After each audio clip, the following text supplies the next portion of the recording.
Everyone on Facebook, Nick Helms here. I just wanted to give you a real quick intro on natto. Natto is basically fermented soybeans, and the way they make them is they cook the soybeans and they inoculate them with a type of bacteria or bacterium known as Bacillus subtilis, or more specifically a strain of that bacterium known as Bacillus natto. Hint, hint. Anyway, it's a rather unusual food for most. One is that it's said to have quite a smell, and it does have quite a rather pungent smell. It's a lot like real strong, mature, ripened cheese, which fortunately for me, I love cheese, and I love to eat a lot of that, real strong tasting foods. So that's not really a problem for me, but for a lot of people who are very sensitive to the way food smells, this may not be the best kind of thing to eat. But and the second thing that probably throws off a lot of people is the texture. It's supposed to be very slimy, very viscous in texture. Almost like mucus, basically. But beside that, it's really an acquired taste. I have to say, I did try it and I did enjoy it, but I would have to say I probably wouldn't have liked it as much if it didn't. If I didn't prepare it the way I did, which is how most people in Japan eat it. So here we go.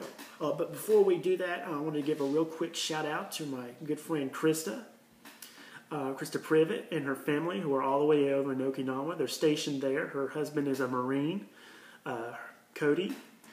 So I just wanted to say konnichiwa, and I hope you all are enjoying yourselves there. I have to say, it's must be awesome to live all the way over there. To get to see and do all the things that y'all have available to you. And from the way things look, she's already making a lot of friends there. Of course, a lot of military-wise form very strong friendships and bonds with the other wives there. So that's not a huge problem. So they always have someone there to make quick friends with. Anyway, I just wanted to say that I love you all, and to Cody, God bless you for what you do.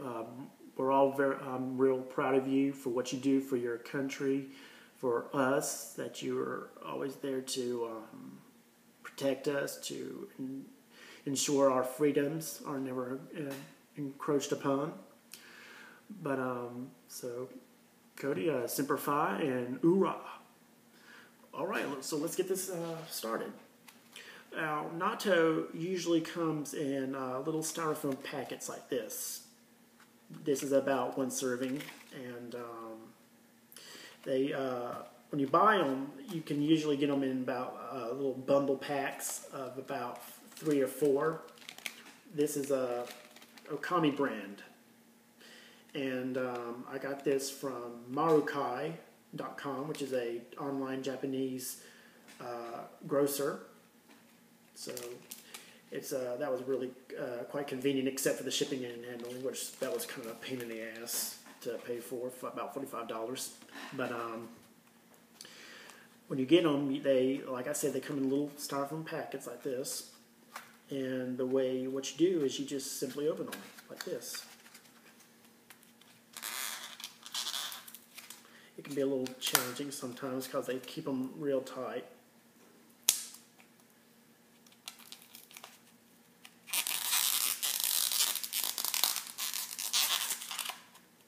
I can already smell it.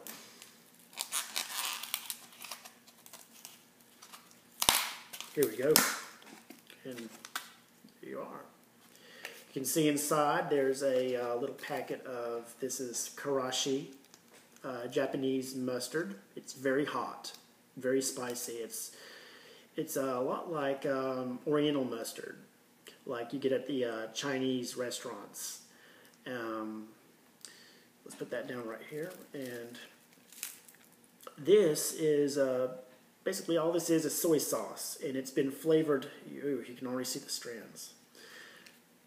It's been flavored with bonito extract, which is dried bonito tuna fish. Put that down. Now, there it is. You can see I got the small kind. They say the smallest type is usually the best type to make natto from. And you can see there's this thin film covering it. So what you do is you just take that and you just kind of pull it off like so. Hold on. There we go. And you're going to see these real sticky strands. Let's see. There we go. Yeah, they're real sticky, real viscous. So it kind of can be a pain to kind of get rid of. Just use my chopsticks to get that off. All right, put that aside. All right.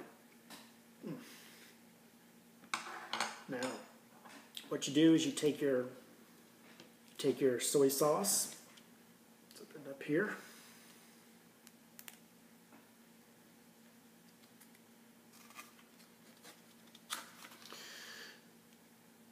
Add it to your beans,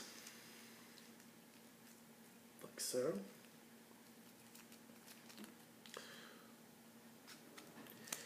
Take your karashi.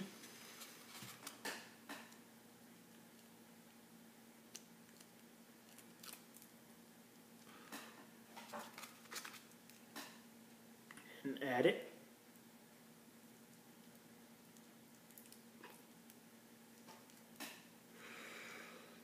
And then you take your chopsticks.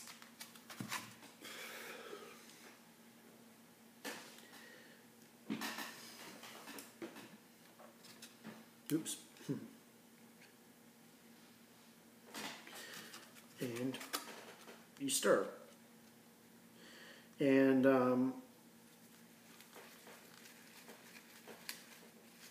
as you stir, it's going to get real sticky. And it's they say the more you stir it, the stickier and more gooey it's going to get. I don't want to mix it up too much because I don't want it to be. I want to be able to actually pick it up with my chopsticks. So I don't want it to get too loose, basically. That looks about good. As you can see, it's real gooey. Like I said, it's almost like mucus. I hate to say that, but that's basically what it's a lot like. But doesn't taste like it, of course. All right. Now, the way the Japanese usually eat natto is for breakfast. It's more popular in the eastern regions, like Kanto, or Kanto, I think it's how it's pronounced. No one knows.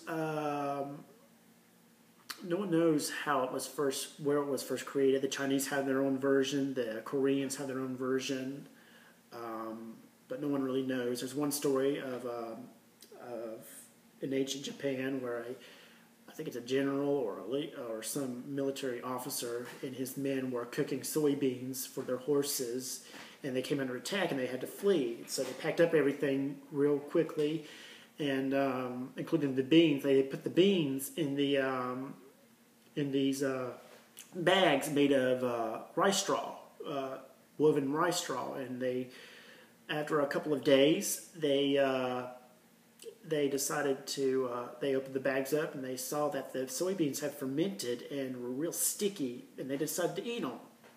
And sure enough, they enjoyed them. And that's one story of how natto was first created. But that used to be how it was made. Was they would take rice straw, that's where the bacterium usually naturally occurs, and they would make little rice straw bundle packets and put the cooked soybeans in there and let them ferment for a while. But nowadays it's made on an industrial scale. They're just They use just cultured natto culture and to inoculate the beans. So that's how they usually make it today. But in Japan, it's usually eaten, like I said, it's usually eaten for breakfast, and they usually eat it on white rice, which I have right here. Nice little bowl. And you take the beans and you put them on top like this. Let's see if I can show you.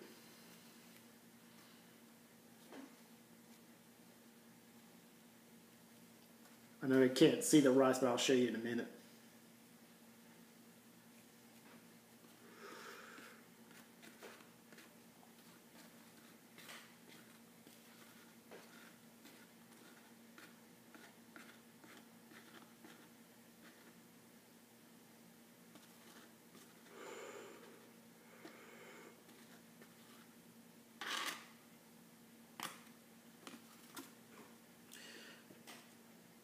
There you go. It's a little odd, but it's not quite much. But that's basically how they eat it. So you just take your chopsticks. Let me get this situated first.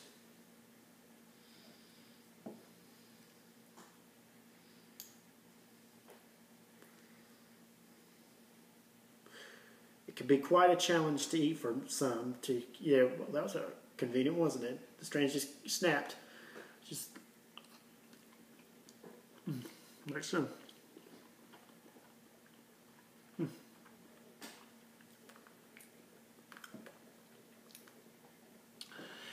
I have to say it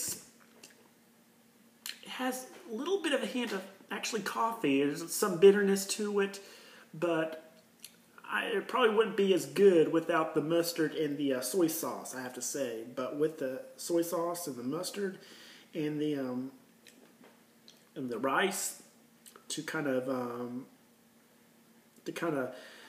subtle it all, to make it a little more subtle, it's really quite good. I enjoy it at least. But that's basically it. So I'm going to go to keep eating this. Itadakimasu.